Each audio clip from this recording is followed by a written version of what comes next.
ప్రేమ దేవుని బిడ్డారా, క్రైస్తవుడు అంటే నేను ఎప్పటికి చెప్తా రెండే. ఒకటి ప్రేమ పంచాలి, రెండు క్షమాపణ కలిగి ఉండాలి. ప్రేమ అన్ని దోషాలను కప్పేస్తాది.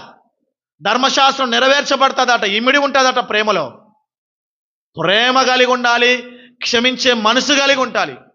అప్పుడు చెప్పు నువ్వు క్రైస్తవుడు అని, అప్పుడు చెప్పు నువ్వు ఆత్మతో నింపబడ్డ వ్యక్తివని, అప్పుడు చెప్పు నేను ఆత్మానుసారమైన వ్యక్తినని. ఈ లేకుండా నేను ఆత్మానుసారుని, నేను ఆత్మతో నింపబడ్డ వ్యక్తిని, క్రైస్తవునని చెప్తే అర్హత లేదు నీకు, యోగ్యత లేదు. మనకి ఏ మాత్రం కూడా యోగ్యత లేనే లేదు. క్షమించలేని మనసు లేకపోతే నువ్వు క్రైస్తవుడు కానీ పిలవడానికి అర్హత లేదు నీకు.